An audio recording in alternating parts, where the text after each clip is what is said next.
जैसा कि demo video में मैंने बताया था कि रिप्रोडक्शन का इंट्रोडक्शन हमारे क्लास 8 में हो जाता है, जिसमें हम लोग बेसिक इन्फॉर्मेशन इसमें अटेंड करते हैं और इसको डिटेल में पढ़ना है हम लोग को क्लास 8 में।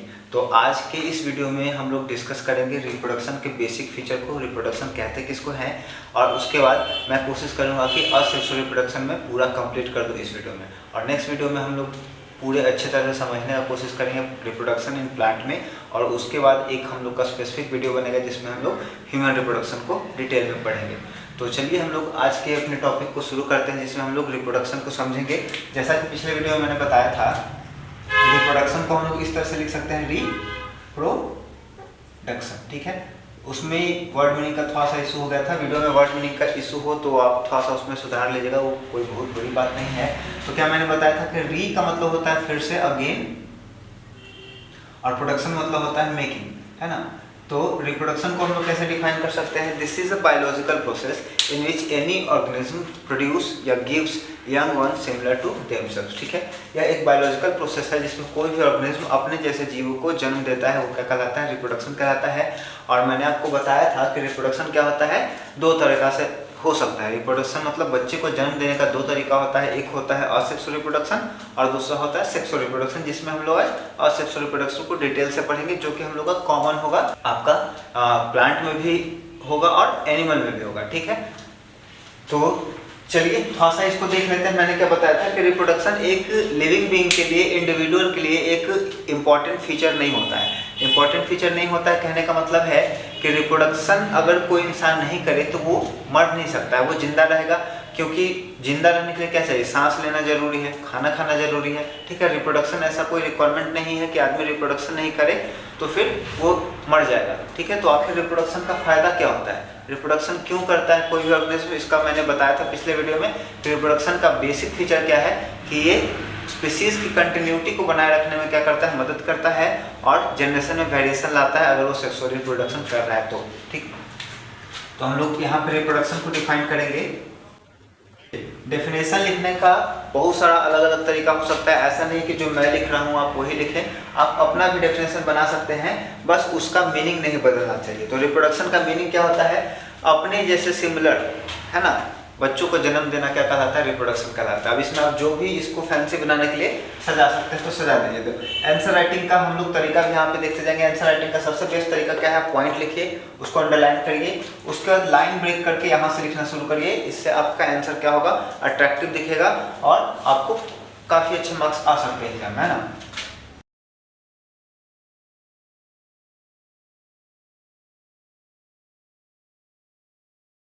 तो रिप्रोडक्शन क्या है? एक बायोलॉजिकल प्रोसेस है, जैविक प्रक्रिया है, जिसमें कोई भी जीव अपने जैसे सिमिलर, ठीक है, मतलब कोई प्लांट है, जैसे आम का प्लांट है तो उससे जो रिप्रोडक्शन करेगा, चाहे सेक्सुअल हो या असेक्सुअल हो, वो प्लांट आम का ही होगा। कोई ह्यूमन है जो रिप्रोडक्शन करने के बाद ह्यूमन को ही प्रोड्यूस करेगा, लेकिन कुछ आर्टिफिशियल मेथड लोगों ने डेवलप कर लिया है, जिसका आपने एग्जाम्पल देखा होगा कि लायन और टाइगर को क्या करके इंटरब्रीडिंग करा करके क्या किया गया है? लाइगर या फिर टिग्लॉन को तैयार किया गया है, ठीक है। तो हम लोग अगर बात करेंगे टाइप्स का, तो रिप्रोडक्शन का दो टाइप होता है ना। एक होता है असेक्सुअल और दूसरा होता है हम लोग का सेक्सुअल।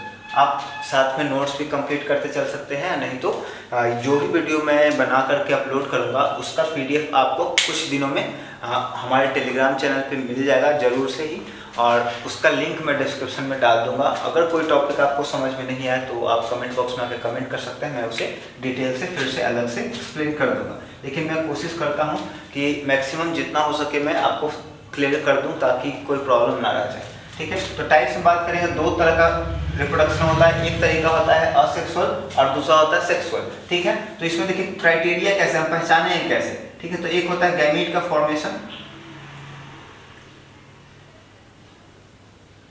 दूसरा होता है फ्यूजन, ठीक है।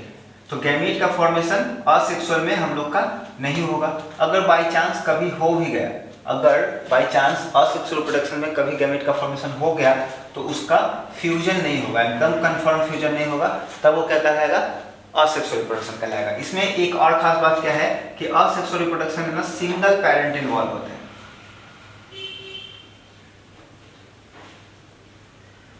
असेक्सुअल रिप्रोडक्शन में सिंगल पेरेंट इन्वॉल्व होते हैं और सेक्सुअल रिप्रोडक्शन में गैमीट का फॉर्मेशन होगा और गैमीट का फ्यूजन भी होगा और इन दोनों के फ्यूजन के बाद से क्या होता है, जो बनता है एक स्ट्रक्चर, जिसको हम लोग क्या कहते हैं, जाइगोट कहते हैं। इसे हम लोग किस नाम से जानते हैं, जाइगोट के नाम से जानते हैं। ठीक है, तो चलिए अब हम लोग असेक्सुअल रिप्रोडक्शन को डिटेल से समझते हैं।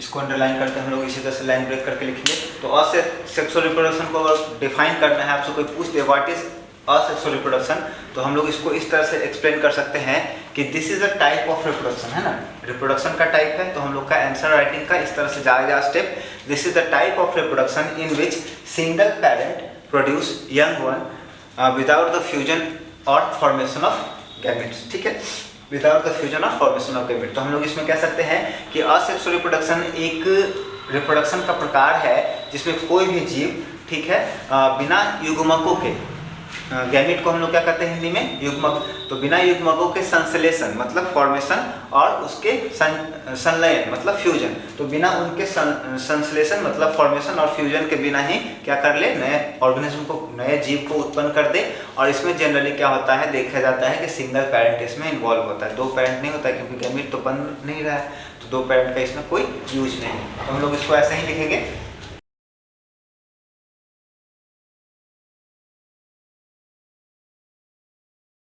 तो इसी को मैंने यहाँ पर लिख दिया है, आप इसको नोट डाउन करते चलिए क्लास के साथ साथ में। बायोलॉजी आपको समझ में आते जाएगा काफ़ी इजी वे में। ठीक है, अब इसको हम लोग क्लोन क्यों कहते हैं, ये चीज़ समझना बहुत ज़्यादा जरूरी है।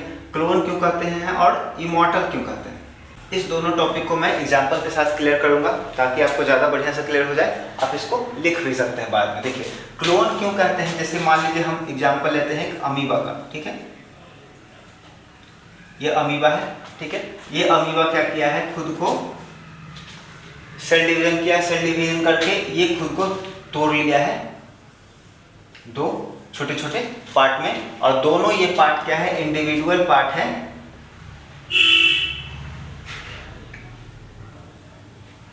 ये दोनों इंडिविजुअल पार्ट है जो कि बाद में जाकर के छोटे छोटे अमीबा में डेवलप किया है, जो फिर क्या होगा, बड़ा होगा और फिर से क्या करेगा, अपने आप को डिवाइड करेगा। तो लिटरली हम लोग देखें तो एक बड़ा अमीबा था, सेल डिवीजन किया, सेल डिवीजन करने के बाद वही अमीबा दो पार्ट में टूट गया और फिर से वो बच्चा के जैसा बन गया, फिर ये बड़ा करेगा, बड़ा होगा और बड़ा होकर के फिर से ये हम लोग का दो पार्ट में टूटेगा और इस तरह से वो कंटिन्यूअसली ये प्रोसेस चलते जाएगा। तो इस तरह से हम लोग कह सकते हैं ना कि यही एक जो अमीबा था वही टूटते टूटते कंटिन्यू आगे बड़ा और बच्चा होते जा रहा है, ये कंटिन्यूअसली प्रोसेस चलते जा रहा है। तो यहाँ से हम लोग कह सकते हैं, सॉरी ये इमॉर्टल का एग्जाम्पल आपका आएगा,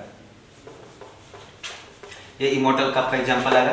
तो इसको कह सकते हैं कि ये अमीबा सभी में क्या है, इसका अंश मौजूद है, ये जिंदा है। ठीक है, सभी में ये अंश मौजूद है इसका और ये जिंदा है। और उसके बाद इसको क्लोन क्यों कहते हैं, ये भी इसी से हम लोग समझ सकते हैं। क्लोन का मतलब होता है एग्जैक्ट कॉपी। एग्जैक्ट कॉपी मतलब कैसे, एग्जैक्ट कॉपी कहने का मतलब है दो तरह से, है ना। एग्जैक्ट कॉपी कहने का मतलब है कि दो तरीका से, सबसे पहला जेनेटिकली और दूसरा फिजिकली।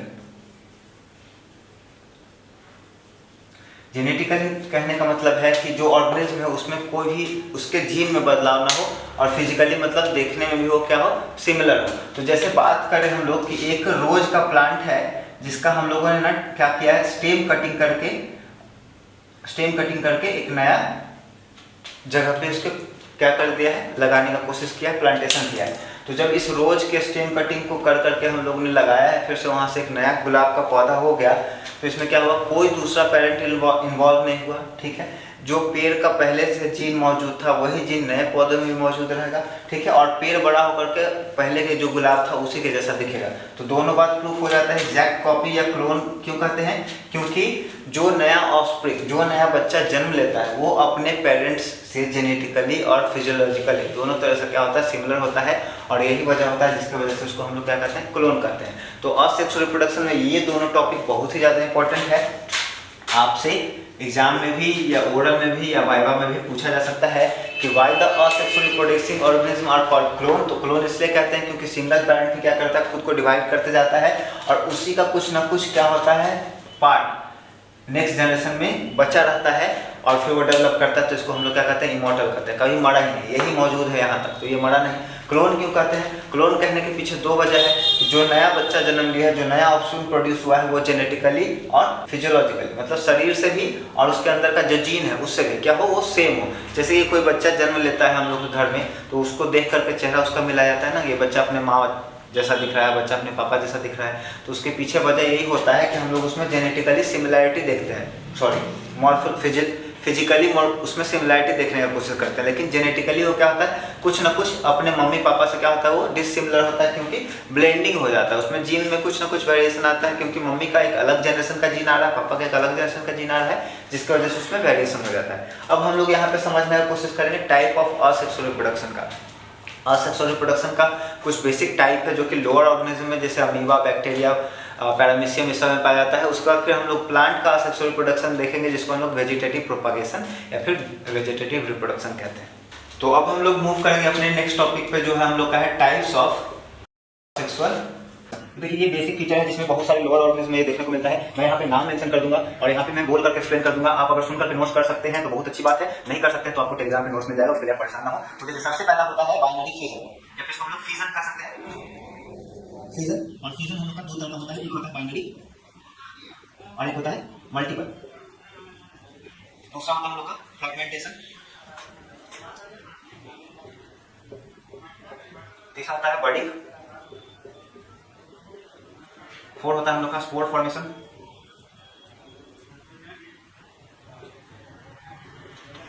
और भी इसमें हो सकता है काफी सारे एग्जांपल। ठीक है, अगर आपको कोई लगे कि छूट गया है तो आप इसमें ऐड कर सकते हैं। हो सकता है ग्रैन्यूल फॉर्मेशन,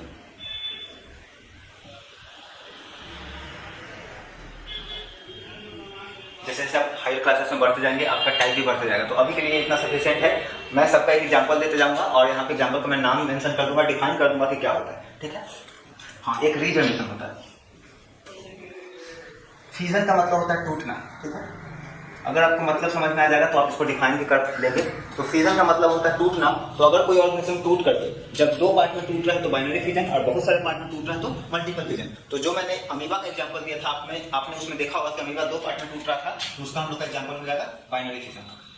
ठीक है, उसके बाद मल्टीपल फ्यूजन में हो जाता है क्लेमाइडोमोनास।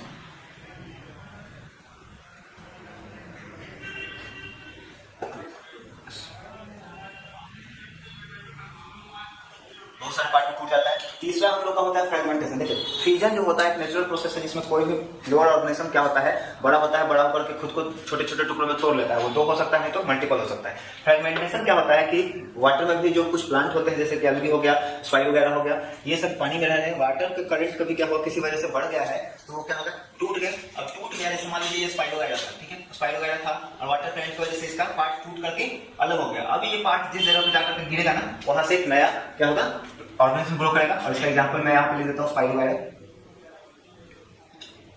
एग्जांपल जरूरी है, दो एग्जांपल आप खुद से लिख सकते हैं। ठीक है, उसके बाद बर्डिंग। बर्डिंग का एग्जांपल आपका है हाइड्रा का, है ना। हाइड्रा का ऑर्गेनिज्म होता है, उसमें छोटा बर्ड लाइक स्ट्रक्चर डेवलप करता है और ये बर्ड लाइक स्ट्रक्चर जो है कुछ दिन के बाद बड़ा होता है थोड़ा सा, और जब सफिशिएंट हो जाता है सर्वाइव करने के लिए तो ये पेरेंट से डिटैच कर जाता है और पेरेंट से डिटैच करके मतलब अलग होकर के खुद नई जगह में जाकर के शो करता है। तो ये हम लोग का है बर्डिंग और इसका एग्जांपल है हाइड्रा। ठीक है, उसका बाद स्पोर फॉर्मेशन, ये हम लोग का देखने को मिलता है कब, जब कभी क्या होता है फेवरेबल कंडीशन है तो ऊपर का जो एग्जांपल दे रखा है, नीचे का जो एग्जांपल दे रखा है उससे ऑर्गेनिज्म क्या कर रहे हैं, रिप्रोडक्शन कर रहे हैं। लेकिन कभी कभी फेवरेबल कंडीशन जब नहीं आता है तो अपने तरफ चारों तरफ एक सिस्ट नाम का फॉर्मेशन करते हैं प्रोटेक्टिव लेयर का, जो क्या करता है उनको लास्ट हैबिटेट में क्या करता है, बचाने की मदद करता है, उस एटमॉस्फेयर में उस माहौल में उनको सेव करता है, बचा करके रखता है। और फिर जब वापस से दोबारा फेवरेबल कंडीशन आता है तो उसमें क्या करते हैं, वो अपने इस सिस्ट को हटाते हैं और फिर से वो रिप्रोड्यूस करते हैं। ठीक है, उसका ग्रैन्यूल का फॉर्मेशन ये स्पॉन्जिस में होगा, स्पॉन्जिस में होगा, ये पोरीफेरा में आते हैं, पोरीफेरा में आते हैं। इसको हम लोग पढ़ेंगे क्लासिफिकेशन क्लास 9th में ये पढ़ने के लिए। उसका आता है रीजनरेशन जिसमें आता है एग्जांपल हम लोग का प्लानेरिया। प्लानेरिया आपने देखा होगा कभी, छिपकली को आप पीछे कर रहे हैं उसको भगाने की कोशिश कर रहे हैं, पूछ उसका पकड़िएगा तो वो तुरंत से क्या करता है, अपना पूछ को काट करके अलग कर देता है और पूछ उसका कुछ दिन बाद फिर से नया ग्रो कर जाता है। तो इसी इवेंट को हम लोग क्या करते हैं, रीजनरेशन करते हैं और इस इवेंट से प्लानिडिया क्या करता है, नए बच्चों को, नए एनिमल्स को प्रोड्यूस करता है। तो ये हम लोग का अभी तक का है लोअर ऑर्गेनिज्म के लिए। अब एक टॉपिक हम लोग का बच गया है वेजिटेटिव रिप्रोडक्शन का, जिसमें हम लोग पढ़ेंगे प्लांट कैसे रिप्रोडक्शन करता है। तो इसे हम लोग वेजिटेटिव रिप्रोडक्शन या वेजिटेटिव प्रोपगेशन भी कह सकते हैं। जैसा कि हम सभी जानते हैं कि अगर प्लांट को ग्रो कराना है तो हम लोग क्या करते हैं, सीड को बोते हैं। जिन लोगों ने खेती किया है या खेती होते हुए देखा है तो उन्हें पता होगा कि खेतों में ना प्लांट को ग्रो कराने के लिए हम लोग क्या करते हैं, सीड को उसमें डालते हैं। तो ये प्रक्रिया पूरा प्लांट में रिप्रोडक्शन का, नए प्लांट को ग्रो कराने का। लेकिन कभी कभी क्या होता है, प्लांट में ना सीड के अलावा दूसरे पार्ट, जैसे कि कभी तना हो गया, कभी पत्ता हो गया, कभी रूट हो गया, ये क्या करते हैं, नए प्लांट को ग्रो कराने में मदद करते हैं। तो ये हम लोग का वेजिटेटिव रिप्रोडक्शन, असेक्सुअल रिप्रोडक्शन में आ जाता है। तो इसे हम लोग इस तरह से डिफाइन कर सकते हैं कि this is the type of asexual reproduction in which plant produce young ones from different part such as stem, leaf and root except seed. ठीक है, तो सीड के अलावा अगर प्लांट किसी दूसरे जगह से नए प्लांट को ग्रो करा देता है वो क्या कहलाएगा, हम लोग का असेक्सुअल रिप्रोडक्शन कहलाएगा, जो कि हम लोग वेजिटेटिव रिप्रोडक्शन के नाम से जानते हैं। तो थोड़ा सा एग्जांपल दो, रूट से रिप्रोडक्शन होता है किसमें, स्वीट पोटैटो। रूट से, स्टेम से होता है, अभी हम लोग ने देखा रोज, ठीक है, पोटैटो, और लीफ से होता है, ये इंपॉर्टेंट है, इस एग्जाम में क्वेश्चन बनता है, लीफ से रिप्रोडक्शन कौन करता है, ब्रायोफाइलम। ये पूरा का पूरा हम लोग का असेक्सुअल रिप्रोडक्शन का टॉपिक था। इसके बाद के वीडियो में हम लोग डिस्कस करेंगे सेक्सुअल रिप्रोडक्शन इन प्लांट के बारे में, और नेक्स्ट में हम लोग कर लेंगे ह्यूमन बीइंग के बारे में, जो कि क्लास 10th में आपका पूछा जाता है। तो आज का वीडियो हम लोग का यही फिनिश होता है। वीडियो पसंद आया हो तो लाइक करिए, दोस्तों और परिवार के सदस्यों के बीच में जरूर शेयर करिए, और हमें सपोर्ट करने के लिए बहुत बहुत धन्यवाद।